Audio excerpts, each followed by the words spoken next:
انہوں نے جین پیاجے کی تھیوری کاگنیٹو ڈیولپمنٹ کہ آپ کا بچہ پیدا ہو تو 2 سال تک سینسوری موٹر سٹیج آپ ماں باپ نے کیا کرنا ہے، اس کے بعد 2 سے لے کر 7 سال کی ایج تک پری آپریشنل سٹیج آپ نے کیا کرنا ہے، اس کے بعد 11 سال کی ایج تک کانکریٹ آپریشنل سٹیج آپ نے کیا کرنا ہے. اب یہ سارے سٹیجز ہے کہ ماں نے کیا کرنا ہے. ہمارا اسلام یہ کہتا ہے کہ جیسے ہی بچہ پیدا ہو تو 4 سال 4 مہینے 4 دن کا جب بچہ پیدا ہو تو کسی اللہ والے کے پاس لے جانا ہوتا ہے اور وہ اس کو اللہ کا نام سکھائے. اب یہ اپنی طرف سے نہیں بول رہا ہے، قرآن کہتا ہے فَعْلَمْ، جانو، جی اَنَّهُ لَا إِلَهَ إِلَّا اللَّهُ، کہ اللہ ایک ہے، اس کے علاوہ اس کا کوئی شریک نہیں. پہلا کلمہ آپ نے ایک کان میں اذان دی، دوسرے کان میں اقامت دی، بچے کو یہ سکھا دیا کہ آپ کی زندگی اتنی ہے جس طرح اذان اور اقامت کے درمیان میں کتنا وقفہ ہے، اس درمیان والی سٹیج میں آپ کا امتحان ہے، اسی کے لیے پوری دنیا چل رہی ہوتی ہے. حضرت لقمان کی نصیحت اللہ پاک کو کیوں پسند آئی؟ جی کیونکہ وہ بچے کی ذہن سازی کر رہا ہے. جس دن آپ کے گھر میں بچہ پیدا ہوا ایک بہت بڑی الارمنگ سچویشن آپ کے گھر میں پیدا ہو گئی، بالکل صحیح. کیونکہ پوری کائنات کی چکی ہی اس انسان کے لیے چل رہی ہے. بالکل ایسے. ہاں بتائیں کون سے ماں باپ ہیں جو اپنے بچے کو ساتھ بٹھائیں اور کہیں ان کے پورے دن کے شیڈول کے بارے میں پوچھیں کہ آپ نے یہ کیا کیا؟ سر اسی بارے میں یہ پوچھنا چاہ رہا تھا کہ بچے کی تربیت میں اہم ذمہ داری ماں کی زیادہ ہے یا باپ کی؟ اسلام یہ کہتا ہے کہ 6 سال تک بچے کی ٹوٹل ذمہ داری اس کی ماں کے اوپر ہے.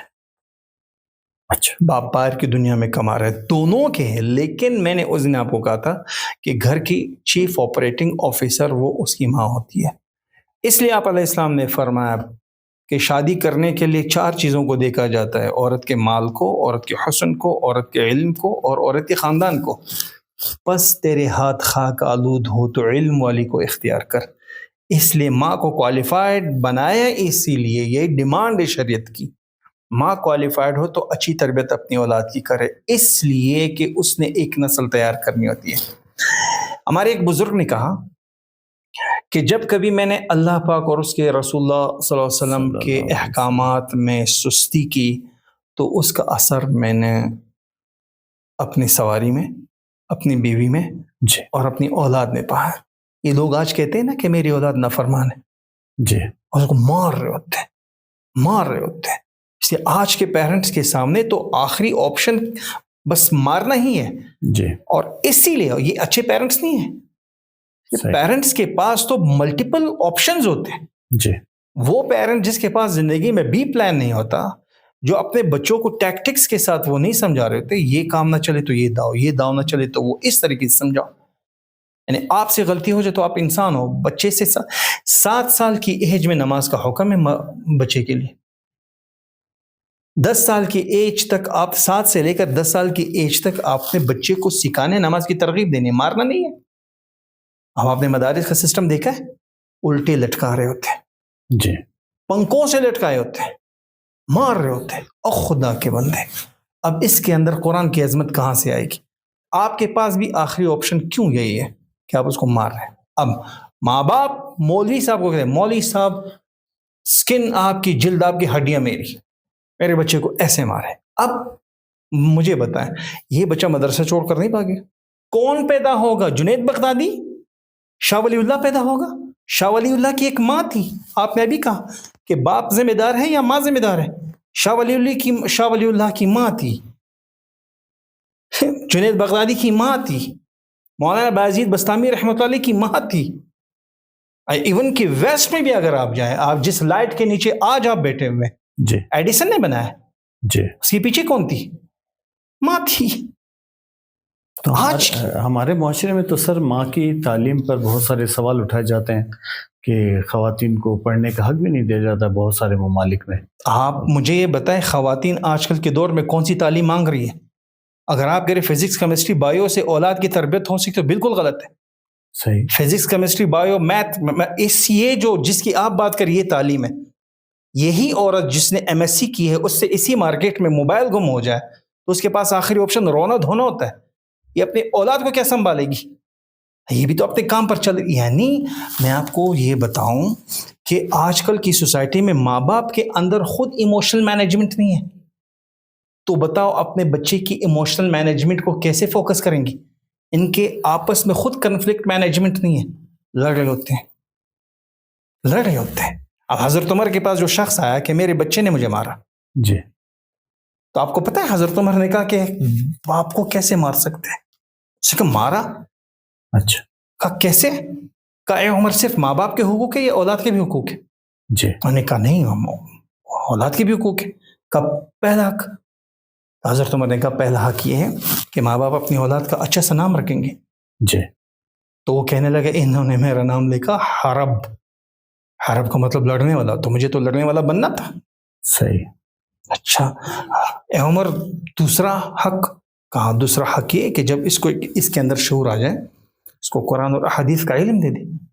کہا اے امیر المومنین جب میں بڑا ہو گیا شعور آیا تو انہوں نے مجھے اونٹ دے دیے کہ جاؤ چراؤ اس کو. کہا میرا تیسرا حق. جی. حضرت عمر کا تیسرا حق یہ کہ جب جوان ہو جائے تو اس سے پوچھو، اس کی رائے کا احترام کرو جہاں اس کی شادی کرنی. تو کہا یہ تیسرا حق بھی انہوں نے جو ہے ساکت کر دیا. کالی کلوٹی حبشی عورت کے ساتھ میری شادی کی، اس کے ساتھ وہ خوش نہیں. حضرت عمر نے کہا کہ ٹھیک ہے انہوں نے آپ کے ساتھ ظلم کیا، آپ کے حقوق پورے نہیں کیے، لیکن تو نے مارا کیوں ماں باپ کو؟ اس نے کہا یہ بھی تو انہوں نے سکھایا ہے. یہ آپس میں ایک دوسرے کے ساتھ تکرار اور جھڑ گئے. کہا کیسے انہوں نے سکھایا؟ کہا میرے باپ نے کہا کہ بیٹا جب بھی دو اونٹوں کے درمیان لڑائی ہو، ایک کو بھی مارو دوسرے کو بھی مارو، ٹھیک ہو جائیں گے. تو ایک دن میں اپنے گھر میں آیا، میری امی اور میرے ابو کے درمیان لڑائی تھی، میں نے ایک کو بھی مارا دوسرے کو بھی مارا.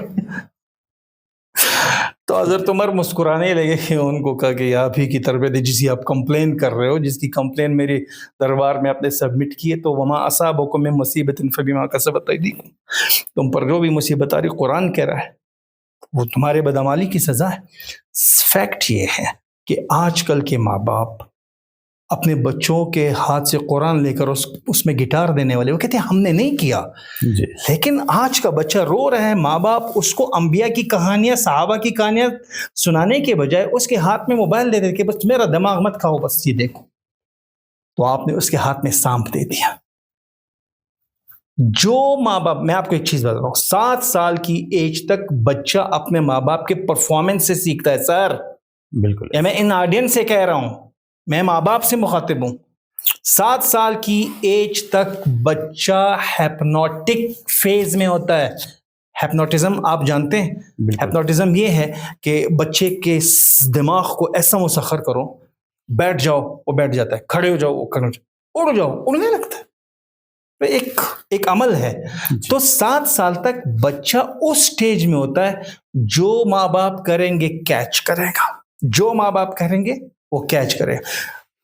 باپ کہتے ہیں نماز پڑھو، نہیں پڑھے گا. ایسا جھوٹ مت بولو، نہیں.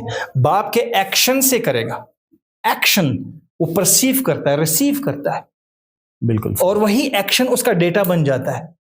7 سال تک آپ اپنے بچے کے مائنڈ میں قرآن انسٹال کرنا ہے، حدیث انسٹال کرنے، یا آپ نے جو ہے میوزک انسٹال کرنا ہے، یہ ماں باپ کے ذمہ ہے.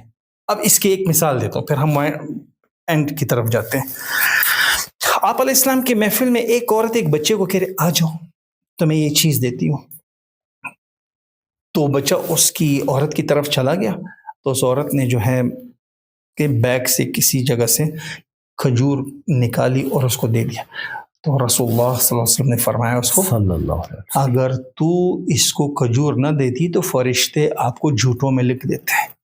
بالکل ایسے ہی سر. ایون کہ آپ نے بچے کو بھی جھوٹ نہیں بولنا ہے. اب آپ بتائیں کتنے ماں باپ ہیں جو سچ بولتے ہیں اور وہی اوریجنل سین اولاد کرتی ہیں کہ جی میرے ماں باپ سچ بولتے ہیں لہٰذا میں بھی سچ ہی بولوں گی، میں جھوٹ نہیں بولوں گا. بالکل صحیح. بچے کو یہ نہ کہے کہ آپ نماز پڑھیں. انہیں تھانوی صاحب رحمۃ اللہ علیہ کہتے ہیں میں حیران ہوں، نماز 7 سال سے پہلے تو اس پر نماز فرض ہی نہیں ہے. جی. تو لہٰذا کہ ماں باپ کے ایکشن کو دے کر ہی بچے ٹھیک ہوتے ہیں. اور میں آڈینس سے اور سارے پیرنٹس سے ہی کہتا ہوں، اگر خوبصورت معاشرہ تشکیل کرنا ہے تو ذمہ دار صرف اور صرف آپ ہیں. وفی انفسکم افلا تبصرون، تم اپنے آپ میں کیوں غور نہیں کرتے ہو؟